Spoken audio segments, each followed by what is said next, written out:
வணக்கம். நீங்கள் இணைந்திருப்பது சமூகத்தின் மதிய நேர பிரதான செய்திகளுடன். செய்திகளுக்காக உங்களுடன் இணைந்து கொள்ளும் நான் கஜிதா திருநாவுக்கரசு. விரிவான செய்திகளுக்கு முன்னதாக இன்றைய தலைப்புச் செய்திகள். 30 ஆண்டுகள் பழமையான அரச வேதன முறைமை மாற்ற நீதியமைச்சு திட்டம். அமைச்சர்களின் அரசு பங்களாக்கள் பொருளாதார நடவடிக்கைகளுக்கு குத்தகைக்கு வழங்க முடிவு. தரமற்ற 431 மோட்டார் சைக்கிள் தலைக்கவசங்கள் பறிமுதல். நாடு முழுவதும் அதிரடி சோதனை. 101 நாள் செம்மணி அகழ்வு பணியில் 515 மனித எலும்புக்கூடுகள் மீட்பு. ஆக்கிரமிக்கப்பட்ட வீதியை வைத்து குழப்பத்தை ஏற்படுத்த சதி. தெற்கிலிருந்து ஜாழ் வந்த குழு. ஹல்லிப்பட்டி சோட்டு சம்பவம் 15 பேரிடம் விசாரிக்க வேண்டும். புலனாய்வு பிரிவினர் அறிக்கை. பலத்த காற்றுடன் சிறுமலைகள் கடலுக்கு செல்ல வேண்டாம். மீனவர்களுக்கு சிவப்பு எச்சரிக்கை. சில நாடுகளில் நிராகரிக்கப்படும் புதிய இலங்கை கடவுச்சீட்டு தரம் குறித்து சர்ச்சை. ஒப்பந்தம் சாத்தியம், ஆனால் ஹார்மோஸ் நீரிணை உடனே திறக்கப்படாது. ஈரான் அறிவிப்பு. ஆர்வத்துடன் புலமை பரிசில் பரீட்சைக்கு சென்று தரம் 5 மாணவர்கள். போனை துன்புறுத்திய 2 இளைஞர்கள் அதிரடி கைது. வைரலான காணொளி. அவையமது தலைப்புச் செய்திகள். இனி தொடர்படு விரிவான செய்திகள். தற்போதைய தொழில்நுட்பத்துக்கு பொருந்தாத 30 ஆண்டுகள் பழமையான அரசு வேதன உரிமையை மாற்றுவதற்காக புதிய அரசு வேதன உரிமையை அறிமுகப்படுத்துவதற்கான நடவடிக்கைகளை நிதி அமைச்சகம் முன்னெடுத்துள்ளது. இதற்கமைய அரசு நிறுவனங்களுக்கான வேதன முறைமையின் வடிவமைப்பு, மேம்பாடு மற்றும் செயலாக்கத்திற்கான கொள்முதல் தொடர்பான கேள்விப்பத்திர அறிவிப்பை நிதியமைச்சின் மாநில கணக்குகள் திணைக்களம் வெளியிட்டுள்ளது. தற்போது பயன்படுத்தப்படும் அரச வேதன முறைமை 1996ஆம் ஆண்டு அறிமுகப்படுத்தப்பட்டதாக தெரிவிக்கப்பட்டுள்ளது. இந்த முறைமை அமைச்சுக்கள், திணைக்களம், சிறப்பு செலவின அலகுகள், மாகாண சபைகள், உள்ளூராட்சி மன்றங்கள் மற்றும் சில சட்டப்பூர்வ நிறுவனங்கள் உள்ளிட்ட பல்வேறு அரசு நிறுவனங்களால் பயன்படுத்தப்பட்டு வருகின்றது. எனினும் தற்போதைய முறைமையில் பல்வேறு குறைபாடுகள் காணப்படுவதாக நிதியமைச்சகம் சுட்டிக்காட்டியுள்ளது. குறிப்பாக முறைமையின் பாதுகாப்பு நெறிமுறைகள் பலவீனமாக இருப்பதால் தரவு கையாளுதல் மற்றும் வேதனம் தொடர்பான மோசடிகளுக்கான அபாயம் காணப்படுவதாகவும், இதனால் அரசு நிதி நிர்வாகத்தின் நம்பகத்தன்மை மற்றும் செயல்திறன் பாதிக்கப்படுவதாகவும் தெரிவிக்கப்பட்டுள்ளது. மேலும் ஒருங்கிணைந்த மனிதவள மற்றும் வேதன முகாமைத்துவ தளமாக செயல்படுவதற்கு தேவையான நெகிழ்வுத்தன்மை மற்றும் விரிவாக்க திறன் தற்போதைய முறைமையில் இல்லாததால் நிறுவனங்களின் உற்பத்தி திறன் மற்றும் செயல்திறனும் பாதிக்கப்படுவதாக சுட்டிக்காட்டப்பட்டுள்ளது. இதனையடுத்து தொழில்நுட்ப ரீதியாக மேம்பட்டு பாதுகாப்பான மற்றும் ஒருங்கிணைந்து புதிய வேதன செயலாக்க முறைமைக்கு மாற்றம் செய்வது அவசர தேவையாக உள்ளதாக நிதியமைச்சகம் தெரிவித்துள்ளது. பாரிஸ் வாழ் மக்களே, உங்களின் பேராதரவை பெற்ற கல்யாணி மற்றும் அன்னபூரணி தயாரிப்புகள் இப்போது 2 கிளைகளிலும். பிடி கேஷ் அண்ட் கரி லாச்சப்பல், பிடி சூப்பர் ஸ்டோர், ஹார்லி கோனஸ். கொழும்பில் அமைந்துள்ள 7 அரசுக்கு சொந்தமான பங்களாக்களை பயனுள்ள பொருளாதார நடவடிக்கைகளுக்காக பயன்படுத்துவதற்கு தகுதியான தரப்பினரிடமிருந்து நிதி திட்டமிடல் மற்றும் பொருளாதார அபிவிருத்தி அமைச்சு யோசனைகளை கோரியுள்ளது. ஜனாதிபதி அனுரகுமார திசாநாயக்க சமர்ப்பித்து அமைச்சரவை பத்திரத்தின் அடிப்படையில் அரசுக்கு சொந்தமான 24 பங்களாக்களை பொது தனியார் பங்களிப்பு அடிப்படையில் 30 வருட காலத்திற்கு குத்தகைக்கு வழங்குவதற்கு திட்டமிடப்பட்டுள்ளது. இதன் முதற்கட்டமாக 7 பங்களாக்கள் தனியார் முதலீட்டாளர்களுக்கு குத்தகைக்கு வழங்கப்படவுள்ளன. முன்னாள் ஜனாதிபதிகளான கோட்டாபாய ராஜபக்ஷ, மைத்திரிபால சிறிசேன, ரணில் விக்ரமசிங்க மற்றும் முன்னாள் அமைச்சர்களால் பயன்படுத்தப்பட்ட பங்களாக்களை இவ்வாறு உணவகங்கள், வணிக வளாகங்கள் உள்ளிட்ட வர்த்தக மற்றும் பொருளாதார நடவடிக்கைகளுக்காக பயன்படுத்தப்படவுள்ளன. இதற்கான முதலீட்டு யோசனைகள் மற்றும் முன்மொழிவுகளை சமர்ப்பிப்பதற்கு எதிர்வரும் ஆகஸ்ட் 25ஆம் தேதி பிற்பகல் 2 மணி வரை கால அவகாசம் வழங்கப்பட்டுள்ளது. அரசுக்கு சொந்தமான பயன்படுத்தப்படாத சொத்துக்களை பொருளாதார நடவடிக்கைகளில் ஈடுபடுத்துவதன் மூலம் அரசு வருமானத்தை அதிகரிப்பதுடன் தனியார் முதலீடுகளை ஊக்குவிப்பதும் இதன் நோக்கமாகும். நாடு முழுவதும் மேற்கொள்ளப்பட்ட அதிரடி சோதனை நடவடிக்கைகளின் போது 431 தரமற்ற மோட்டார் சைக்கிள் தலைக்கவசங்கள் நுகர்வோர் விவகார அதிகார சபையினால் பறிமுதல் செய்யப்பட்டுள்ளன. பறிமுதல் செய்யப்பட்டு தரமற்ற தலைக்கவசங்களை பயன்படுத்திய நபர்களுக்கு எதிராக சட்ட நடவடிக்கை எடுக்கப்பட்டுள்ளதாக நுகர்வோர் விவகார அதிகார சபை தெரிவித்துள்ளது. இதேவேளை 3500 தரமற்ற மோட்டார் சைக்கிள் தலைக்கவசங்களை உற்பத்தி செய்ததாக கூறப்படும் 2 நிறுவனங்களுக்கு எதிராகவும் சட்ட நடவடிக்கை எடுக்கப்பட்டுள்ளதாக நுகர்வோர் விவகார அதிகார சபையின் தலைவர் ஹேமந்த சமரகோன் தெரிவித்துள்ளார். இதனிடையே நாட்டில் வருடாந்தம் வீதி போக்குவரத்து விபத்துகளில் 2500 முதல் 2700 பேர் வரை உயிரிழப்பதாக வீதி பாதுகாப்பு தொடர்பான தேசிய சபையின் தலைவர் மஞ்சுள குலரத்ன தெரிவித்துள்ளார். அவர்களில் சுமார் 1000 பேர் மோட்டார் சைக்கிள் விபத்துகளினாலேயே உயிரிழப்பதாகவும் அவர் சுட்டிக்காட்டியுள்ளார். வீதி பாதுகாப்பை உறுதிப்படுத்துவதற்கும் தரமான பாதுகாப்பு உபகரணங்களின் பயன்பாட்டை ஊக்குவிப்பதற்கும் நடவடிக்கைகள் அவசியம் எனவும் அவர் வலியுறுத்தியுள்ளார். செம்மணி மனித புதைகுழியின் அகழ்வு பணிகள் 100வது நாளை கடந்து நேற்றைய தினம் சனிக்கிழமை 101வது நாளாக தொடர்ந்து முன்னெடுக்கப்பட்டன. இதுவரை முன்னெடுக்கப்பட்டு 101 நாள் அகழ்வு பணிகளில் மொத்தம் 515 மனித எலும்புக்கூடுகள் அடையாளம் காணப்பட்டுள்ளதுடன் அவற்றில் 506 எலும்புக்கூடுகள் முழுமையாக அகழ்ந்தெடுக்கப்பட்டுள்ளன. செம்மணி மனித புதைக்குழியில் 3ஆம் கட்டு அகழ்வு பணிகளை 56 நாட்களுக்கு முன்னெடுப்பதற்கு நீதிமன்றம் அனுமதி வழங்கியுள்ளது. அதன்படி 47வது நாளான நேற்றைய தினம் மேலும் 8 எலும்புக்கூடுகள் புதிதாக அடையாளம் காணப்பட்டுள்ளதுடன் ஏற்கனவே அடையாளம் காணப்பட்டு 5 எலும்புக்கூடுகள் அகழ்ந்தெடுக்கப்பட்டுள்ளன. அதேவேளை எழுமாறாக தோண்டப்பட்ட 2 சோதனை குழிகளில் ஒரு குழியிலிருந்து மனித எலும்புக்கூடுகள் அடையாளம் காணப்பட்டுள்ளமை குறிப்பிடத்தக்கது. திஸ்ஸ விகாரைக்காக ஆக்கிரமிக்கப்பட்டதாக கூறப்படும் பவானி வீதி தொடர்பான விவகாரத்தை பயன்படுத்தி தெற்கில் இனவாத குழப்பங்களை ஏற்படுத்த சதி இடம்பெற்று வருவதாக தகவல்கள் வெளியாகியுள்ளன. இதற்காக குழுவொன்று யாழ்ப்பாணம் நோக்கி அழைத்து வரப்படுவதாகவும் தெரிவிக்கப்படுகிறது. பவானி வீதியை பொதுமக்களின் பயன்பாட்டிற்காக விடுவிப்பதற்கு தடை விதிக்க முடியாது என நீதிமன்றம் திட்டவட்டமாக அறிவித்துள்ளதாக கூறப்படுகிறது. இதனையடுத்து குறித்த நீதிமன்ற தீர்ப்பை அடிப்படையாக கொண்டு சில வாட்ஸ்அப் குழுக்கள் உருவாக்கப்பட்டு பிழையான தகவல்கள் பரப்பப்பட்டு தெற்கில் இனவாத உணர்வுகளை தூண்டும் முயற்சிகள் இடம்பெற்று வருவதாக தகவல்கள் தெரிவிக்கின்றன. இவ்வாறு போலியான தகவல்களை பரப்பி ஆட்கள் திரட்டப்பட்டுள்ள நிலையில் போராட்டத்தில் ஈடுபடுவதற்காக அவர்கள் தற்போது யாழ்ப்பாணம் நோக்கி அழைத்து வரப்படுவதாகவும் கூறப்படுகிறது. திஸ்ஸ விகாரைக்காக ஆக்கிரமிக்கப்பட்டுள்ளதாக கூறப்படும் காணிகளையும் வீதிகளையும் விடுவித்தால் கலவரங்களும் குழப்பங்களும் ஏற்படக்கூடும் என நீதிமன்றத்தில் போலீசார் தெரிவித்து வரும் நிலையில் இவ்வாறான குழப்பத்தை ஏற்படுத்தும் நடவடிக்கைகள் தொடர்பில் உரிய நடவடிக்கை எடுக்கப்படவில்லை என பல்வேறு தரப்பினரும் கவலை வெளியிட்டுள்ளனர். இதனால் பவானி வீதி விவகாரம் தொடர்பில் சமூக வலைதளங்களில் பரவும் தகவல்களின் உண்மைத்தன்மையை ஆராய்ந்து இனவாத பதற்றத்தை ஏற்படுத்தக்கூடிய நடவடிக்கைகளை தடுக்க வேண்டிய அவசியம் ஏற்பட்டுள்ளதாகவும் சுட்டிக்காட்டப்படுகிறது. Blue ocean group of companies இலங்கையின் வளர்ச்சியோடு உங்கள் வாழ்க்கையையும் உயர்த்துகிறோம். யாழ்ப்பாணம் மல்லிப்பட்டியில் ஊர்காவற்றுறை போலீசாரின் துப்பாக்கிச் சூட்டுக்கு இலக்காகி 17 வயதான சிறுவன் உயிரிழந்த வழக்கில் 15 பேரிடம் ஆரம்ப விசாரணை நடத்த வேண்டும் என மத்திய குற்றப்புலனாய்வு பிரிவு அறிக்கை வழங்கியுள்ளது. ஊர்காவற்றுறை நீதவான் நீதிமன்றத்தில் நீதிபதி அனிபாரஜிப் முன்னிலையில் நேற்று இந்த வழக்கு விசாரணைக்கு எடுக்கப்பட்டது. இதன்போது பாதிக்கப்பட்டவர்கள் சார்பில் முன்னிலையான சட்டத்தரணிகள் இந்த விசாரணையை விரைவில் முன்னெடுக்க வேண்டும் என்ற கோரிக்கையை முன்வைத்தனர். இதனை கருத்தில் எடுத்த நீதிமன்றம் விரைவான விசாரணைக்கான கட்டளைகளை பிறப்பித்தது. அதன்படி 2 பொதுமக்கள், ஊர்காவற்றுறை போலீசார், யாழ் குற்ற விசாரணை பிரிவினர், சட்ட மருத்துவ அதிகாரி உள்ளிட்ட 15 பேரை நீதிமன்றத்துக்கு செப்டம்பர் 4ஆம் தேதி அழைத்து அவர்களிடம் ஆரம்ப விசாரணை நடத்த வேண்டும் என்றும் இதற்கான அழைப்பு கட்டளையை உடனடியாக அனுப்புமாறும் நீதிமன்றம் அறிவுறுத்தியுள்ளது. முன்பதாக வேலணி அல்லைப்பட்டி பகுதியில் கடந்த பிப்ரவரி மாதம் 10ஆம் தேதி அதிகாலை பாதுகாப்பு கடமையில் ஈடுபட்ட போலீசார் 1:15 மணியளவில் யாழ்ப்பாணம் அல்லைப்பட்டி பகுதியில் வாகனம் ஒன்றை இடைமறித்திருந்தனர். எனினும் அந்த வாகனம் போலீசாரின் உத்தரவுக்கு கட்டுப்படாமல் வேகமாக பயணித்துள்ளது. இதனைத் தொடர்ந்து போலீசார் துப்பாக்கிச்சூடு நடத்தியதில் வாகனத்தை செலுத்திச் சென்ற 14 வயதான சிறுவன் உயிரிழந்திருந்தார் என்பது குறிப்பிடத்தக்கது. பலத்த காற்று மற்றும் கொந்தளிப்பான கடற்பரப்புகள் குறித்து வளிமண்டலவியல் திணைக்களம் சிவப்பு எச்சரிக்கை அறிவிப்பொன்றை வெளியிட்டுள்ளது. இதற்கமைய மாத்தறையிலிருந்து ஹம்பாந்தோட்டை ஊடாக பொத்துவில் வரையான கடற்பரப்புகளில் காற்றின் வேகமானது அவ்வப்போது மணித்தியாலத்திற்கு 60 கிலோமீட்டருக்கும் அதிகமாக வீசக்கூடும் என்பதுடன் அப்பகுதிகளில் உள்ள கடல் அவ்வப்போது மிகவும் கொந்தளிப்பாக காணப்படும். எனவே மறு அறிவித்தல் வரை இந்த கடற்பரப்புகளுக்கு செல்ல வேண்டாம் என கடற்சார் மற்றும் மீனவ சமூகத்தினருக்கு அறிவுறுத்தப்படுகின்றது. மட்டக்களப்பு, திருகோணமலை, காங்கேசன்துறை, மன்னார் ஊடாக சிலாபம் வரையான மற்றும் காலியிலிருந்து மாத்தறை வரையான கடற்பரப்புகளில் காற்றின் வேகமானது அவ்வப்போது மணித்தியாலத்திற்கு 50 கிலோமீட்டர் வரை அதிகரிக்கக்கூடும் என அறிவிக்கப்பட்டுள்ளது.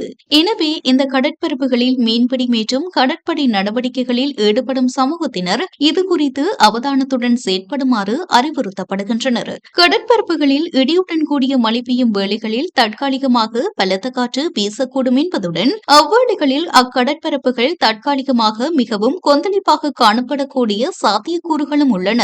வளிமண்டலவியல் திணைக்களத்தினால் இது தொடர்பாக வெளியிடப்படும் எதிர்வரும் அறிவிப்புகளை அவதானிப்பில் கொள்ளுமாறு கடற்சார் மற்றும் மீனவ சமூகத்தினர் அறிவுறுத்தப்படுகின்றனர். இதேவேளை சப்ரகமோ மற்றும் மேல் மாகாணங்களிலும் அத்துடன் கண்டி, நுவரெலியா, காலி மற்றும் மதுரை மாவட்டங்களிலும் அடிக்கடி மழை அல்லது இடியுடன் கூடிய மழை பெய்யக்கூடும் என வளிமண்டலவியல் திணைக்களம் தெரிவித்துள்ளது. ஊவா மாகாணத்தின் சில இடங்களிலும் அத்துடன் அம்பாறை மற்றும் மட்டக்களப்பு மாவட்டங்களின் சில இடங்களிலும் பிற்பகல் 2 மணிக்கு பின்னர் மழை அல்லது இடியுடன் கூடிய மழை பெய்யக்கூடிய வாய்ப்பு காணப்படுகின்றது. வடமேல் மாகாணத்தில் இடைக்கிடையே மழை பெய்யக்கூடும். மத்திய சப்ரகமுவ, வடமத்திய, வடமேல் மற்றும் தென் மாகாணங்களிலும் அத்துடன் திருகோணமலை மாவட்டத்திலும் மணித்தியாலத்திற்கு சுமார் 40 முதல் 50 கிலோமீட்டர் வேகத்தில் அடிக்கடி பலத்த காற்று வீசக்கூடும். பலத்த காற்றும் மின்னல் தாக்கங்களும் ஏற்படக்கூடிய சந்தர்ப்பங்களில் பொதுமக்கள் அவதானத்துடன் செயற்படுமாறு கேட்டுக் கொள்ளப்படுகின்றனர். புதிய இலங்கை கடவுச்சீட்டின் தரம் காரணமாக பிரித்தானிய குடிவரவு அதிகாரிகளால் தடுத்து வைக்கப்பட்டு விசாரணைக்கு உட்படுத்தப்பட்டதாக எதிர்க்கட்சி நாடாளுமன்ற உறுப்பினர் முஜிபுர் ரஹ்மான் தெரிவித்துள்ளார். புதிய இலங்கை கடவுச்சீட்டுகளின் தரம் தொடர்பில் அண்மையில் நாடாளுமன்றத்தில் அரசாங்கத்திற்கும் எதிர்க்கட்சிக்கும் இடையே கடும் விவாதம் இடம்பெற்றுள்ளது. குறித்த கடவுச்சீட்டை முறையாக ஸ்கேன் செய்து வாசிக்க முடியாததால் அது போலியான கடவுச்சீட்டாக இருக்கலாம் என பிரித்தானிய அதிகாரிகள் சந்தேகித்ததாக அவர் குறிப்பிட்டுள்ளார். மேலும் கடவுச்சீட்டுக்கான கட்டணம் 6000 ரூபாயாக தொடரும் நிலையில் கடவுச்சீட்டின் பக்கங்களின் எண்ணிக்கை 64 48 குறைக்கப்பட்டுள்ளதாகவும் அவர் குற்றம் சாட்டியுள்ளார். புதிய கடவுச்சீட்டுகளில் அவதானிப்பு அல்லது நீட்டிப்பு பக்கங்கள் இல்லாததுடன் அச்சுத்தரமும் குறைவாக இருப்பதாக முஜிபுர் ரஹ்மான் தெரிவித்துள்ளார். அத்துடன் குடிவரவு முத்திரைகளின் மறுபக்கத்தில் கசிவது உள்ளிட்ட பிரச்சினைகள் காரணமாக சில நாடுகள் குறித்த கடவுச்சீட்டுகளை நிராகரித்துள்ளதாகவும் அவர் கூறியுள்ளார். இந்நிலையில் குற்றச்சாட்டுகளுக்கு பதிலளித்த பொதுமக்கள் பாதுகாப்பு அமைச்சர் ஆனந்த் விஜயபால புதிய இலங்கை கடவுச்சீட்டுகளில் தர குறைபாடுகள் இருப்பதாக முன்வைக்கப்படும் குற்றச்சாட்டுகளை நிராகரித்துள்ளார். கடவுச்சீட்டின் பக்கங்களின் எண்ணிக்கையை 64 48 குறைப்பது சர்வதேச தரங்களுக்கு அமைவானது என்றும் பல நாடுகள் இதே நடைமுறையை பின்பற்றுகின்றன என்றும் அமைச்சர் தெரிவித்துள்ளார். மேலும் 5 மில்லியன் கடவுச்சீட்டுகளை கொள்முதல் செய்வதற்கான விலைமனு கோரல் தொடர்பான நீதிமன்ற நடவடிக்கைகள் தொடர்ந்து இடம்பெற்று வருவதாகவும் அவர் குறிப்பிட்டுள்ளார். அத்துடன் மின்னணு கடவுச்சீட்டு முறையை அறிமுகப்படுத்துவது தொடர்பில் காணப்படும் சிக்கல்களை தீர்ப்பதற்கு அரசாங்கம் நடவடிக்கை எடுத்து வருவதாகவும் அமைச்சர் ஆனந்த் விஜயபால தெரிவித்துள்ளார். ஹோர்முஸ் நீரிணையின் கட்டுப்பாடு மற்றும் கப்பல் போக்குவரத்து தொடர்பாக ஓமானுடன் ஒப்பந்தம் எட்டப்படும் நிலையை நெருங்கியுள்ளதாக ஈரான் தெரிவித்துள்ளது. எனினும் குறித்த ஒப்பந்த மட்டம் ஹோர்முஸ் நீரிணையை மீண்டும் முழுமையாக திறப்பதற்கு போதுமானதாக இருக்காது என ஈரான் குறிப்பிட்டுள்ளது. ஹோர்முஸ் நீரிணையின் இரு புறங்களிலும் அமைந்துள்ள ஈரான் மற்றும் ஓமான் இடையே விரைவில் ஒப்பந்தம் எட்டப்படும் என்றும் அதன் மூலம் வளமையான எண்ணெய் போக்குவரத்து மீண்டும் ஆரம்பிக்கப்படும் என்றும் அமெரிக்க அதிகாரி ஒருவர் அண்மையில் தெரிவித்திருந்தார். அமெரிக்கா மற்றும் இஸ்ரேல் பிப்ரவரி 28 ஈரான் மீது நடத்திய தாக்குதல்களுடன் ஆரம்பமான மோதலை முடிவுக்கு கொண்டு வருவதற்கான பரந்த ஒப்பந்தத்தில் இந்த மூலோபாய நீர்வழியின் கட்டுப்பாடு தொடர்பான உடன்பாடு முக்கியமானதாக கருதப்படுகிறது. ஹோர்முஸ் நீரிணை வழியாக கப்பல்கள் செல்வதற்கான புதிய போக்குவரத்து பாதை தொடர்பில் ஈரானும் ஓமானும் ஒப்பந்தத்தை எட்டுவதற்கு மிகவும் நெருக்கமாக இருப்பதாக ஈரானிய வெளியுறவு அமைச்சர் அப்பாஸ் அராக்சி தெரிவித்துள்ளார். எனினும் நீரிணையை மீண்டும் திறப்பது அமெரிக்கா ஈரானுக்கு வழங்க வேண்டிய நஷ்ட ஈடு உள்ளிட்ட மேலும் பல நிபந்தனைகளை பொறுத்தே அமையும் என அவர் தெரிவித்துள்ளார். முன்னர் பயன்படுத்தப்பட்ட கப்பல் போக்குவரத்து பிரிவு திட்டம் இனி தெஹ்ரானுக்கு ஏற்றுக்கொள்ள முடியாது என குறிப்பிட்ட அவர் நிரந்தர கப்பல் போக்குவரத்து பாதை தொடர்பான தொழில்நுட்பம் மற்றும் சட்ட பிரச்சினைகள் தீர்க்கப்படும் வரை ஓமானுடன் தற்காலிக பாதையொன்றை ஏற்படுத்துவது குறித்து பேச்சுவார்த்தை நடத்தப்பட்டு வருவதாகவும் தெரிவித்துள்ளார். போருக்கு முன்னர் உலகளாவிய எண்ணெய் மற்றும் எரிவாயு ஏற்றுமதியில் சுமார் 1/5 பங்கு ஹோர்முஸ் நீரிணை வழியாகவே கொண்டு செல்லப்பட்டது. இதனிடையே ஈரான் அமெரிக்க தாக்குதல்களுக்கு பதிலளிக்கும் வகையில் ஹோர்முஸ் நீரிணை வழியாக செல்லும் கப்பல்கள் மற்றும் வளைகுடா நாடுகள் மற்றும் ஜோர்தானில் அமைந்துள்ள அமெரிக்க தளங்கள் மீது தாக்குதல்களை நடத்தி வருவதாக தெரிவிக்கப்பட்டுள்ளது. மேலும் ஹோர்முஸ் நீரிணையை கடந்து சென்ற அரசுக்கு சொந்தமான எண்ணெய் நிறுவனத்துடன் தொடர்புடைய சரக்கு கப்பல் ஒன்றின் மீது ஈரான் ஏவுகணை தாக்குதல் நடத்தியதாக ஐக்கிய அரபு ராச்சியம் தெரிவித்துள்ளது. அரசாங்கத்தினால் முன்மொழியப்பட்டுள்ள 22வது அரசியலமைப்பு திருத்த சட்டம் மூலம் நாட்டின் நீதிமன்ற கட்டமைப்பில் நிலவும் வழக்கு தாமதங்களுக்கு எவ்வித தீர்வையும் வழங்காது என ஐக்கிய மக்கள் சக்தியின் நாடாளுமன்ற உறுப்பினரும் சட்டத்தரணியுமான அஜித் பி பெரேரா தெரிவித்துள்ளார்.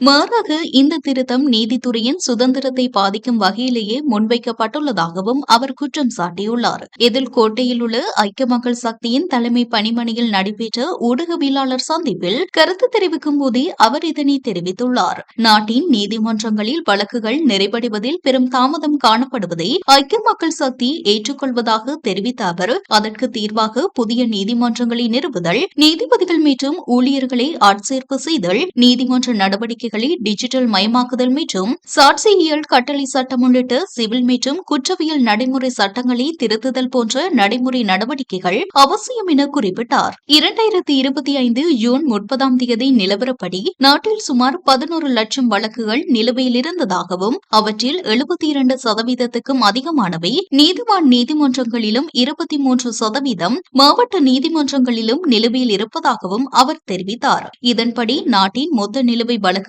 சுமார் 95% கீழ்நிலை நீதிமன்றங்களிலேயே காணப்படுவதாகவும், ஆனால் முன்மொழியப்பட்டுள்ள அரசியலமைப்பு திருத்தத்தில் இந்த வழக்குகளின் விசாரணைகளை விரைவுபடுத்துவதற்கோ அல்லது அவற்றின் தரத்தை மேம்படுத்துவதற்கோ எந்தவொரு நடவடிக்கையும் முன்மொழியப்படவில்லை எனவும் அஜித் பி பெரேரா சுட்டிக்காட்டினார். மேல் நீதிமன்ற நீதிபதிகளின் ஓய்வு பெறும் வயதை 63ஆகவும் நீதிவான் நீதிமன்ற நீதிபதிகளின் ஓய்வு பெறும் வயதை 61ஆகவும் அதிகரிப்பதன் மூலம் நீதிமன்ற நடவடிக்கைகளின் வேகத்தையும் தரத்தையும் உயர்த்த முடியும் என கூறுவது தவறானது எனவும் அவர் தெரிவித்தார். தற்போதைய பிரதம நீதியரசரின் பதவிக்காலத்தை நீடிக்கும் நோக்கத்திலேயே இந்த விவாதம் ஆரம்பிக்கப்பட்டதாகவும் பின்னர் ஏனைய நீதிமன்ற நீதிபதிகளின் ஓய்வு பெறும் வயதை அதிகரிக்க நடவடிக்கை எடுக்கப்பட்டுள்ளதாகவும் அவர் குற்றம் சாட்டினார். அதேவேளை அரசியலமைப்பின் 107வது சரத்தை திருத்துவதன் மூலம் நீதித்துறையின் சுதந்திரத்திற்கு பாதிப்பு ஏற்படக்கூடும் என அஜித் பி பெரேரா எச்சரித்தார்.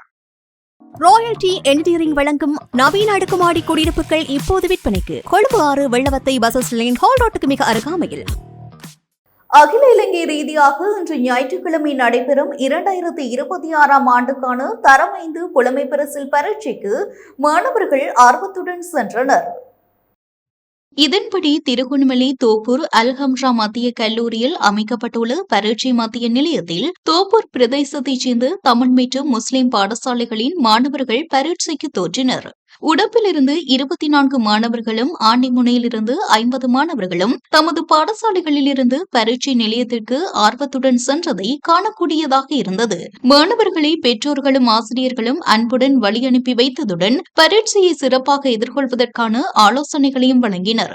இதேவேளை இம்முறை கந்தளாய் கல்வி வலயத்திற்குட்பட்ட மொத்தம் 37 பாடசாலைகளைச் சேர்ந்த மாணவர்கள் இப்பரீட்சைக்கு தோற்றுகின்றனர். கந்தளாய் அக்ரபுதி தேசிய பாடசாலை உள்ளிட்ட முக்கிய பரீட்சை மையங்களில் பரீட்சைக்கான அனைத்து கண்காணிப்பு மற்றும் பாதுகாப்பு ஏற்பாடுகளும் வலய கல்வி அலுவலகத்தின் வழிகாட்டலின் கீழ் சிறப்பாக மேற்கொள்ளப்பட்டன.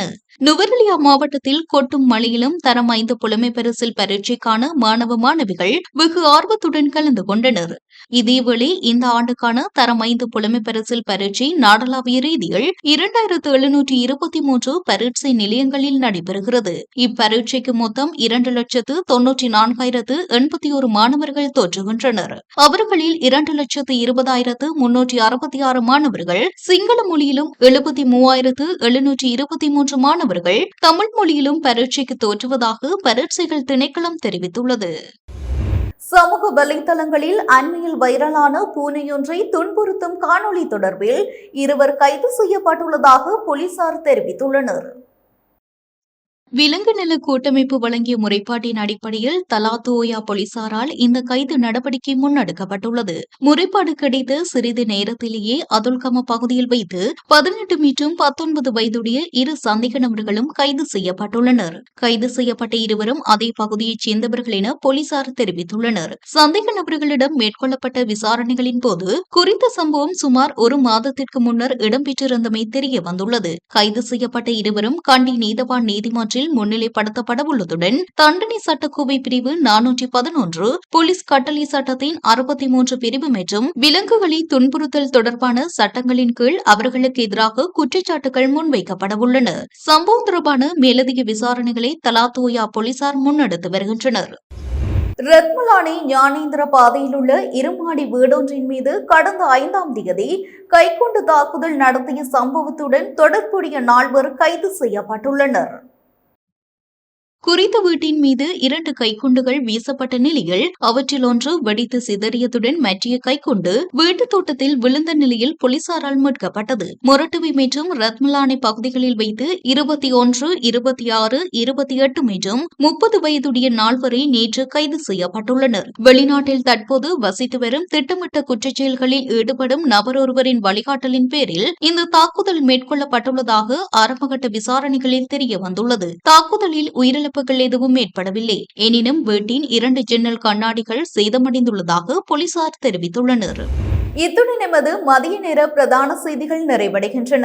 தொடர்ந்தும் சமூகத்துடன் இணைந்திருங்கள். வணக்கம். எமது RIP பேச்சுக்கு கிடைத்த மரண அறிவித்தல்கள்.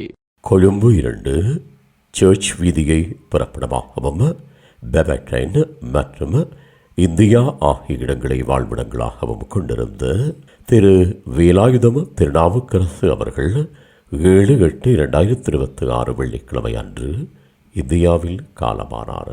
யாழ்ப்பாணம் நெடுந்தீவை பூர்வீகமாகவும் கனடாவை வதிவிடமாகவும் கொண்டிருந்த செல்வி துரைராஜா இஷா அவர்கள் 7/8/2026 வெள்ளிக்கிழமை அன்று கனடாவில் காலமானார். முல்லைத்தீவு புதுக்குடியிருப்பு கோம்பாவில் 2ஆம் வட்டாரத்தை புறப்படமாகவும் வதிவிடமாகவும் கொண்டிருந்த திரு மயில்வாகனம் கிருபானந்தம் அவர்கள் 6/8/2026 வியாழக்கிழமை அன்று காலமானார். டிரைட்டன் கேஓ டிவிசன் கொட்டகலையை புறப்படமாகவும் வதிவிடமாகவும் கொண்டிருந்த திரு செல்லமுத்து அமிர்தலிங்கம் லிங்கம்பாஸ் அவர்கள் 8/8/2026 சனிக்கிழமை அன்று காலமானார். மேலே அறிவிக்கப்பட்ட அனைத்து மரண அறிவித்தல் இறுதிக்கிரியை பற்றிய தகவல்களை அறிந்து கொள்ள ரிப் பேஜை பார்வையிடுங்கள். இதற்கான லிங்க் கீழிருக்கும் டிஸ்கிரிப்ஷனில் பார்வையிடலாம். இது போன்ற செய்திகளை தெரிந்து கொள்ள சமூகம் நியூஸ் சேனலை சப்ஸ்கிரைப் செய்து அருகில் உள்ள பெல் பட்டனை கிளிக் செய்யுங்கள். மேலும் இது போன்ற செய்திகளை உடனுக்குடன் தெரிந்து கொள்ள சமூகமீடியா.com என்ற இணையதளத்தின் வாயிலாகவும் எங்களுடன் இணைந்திருங்கள்.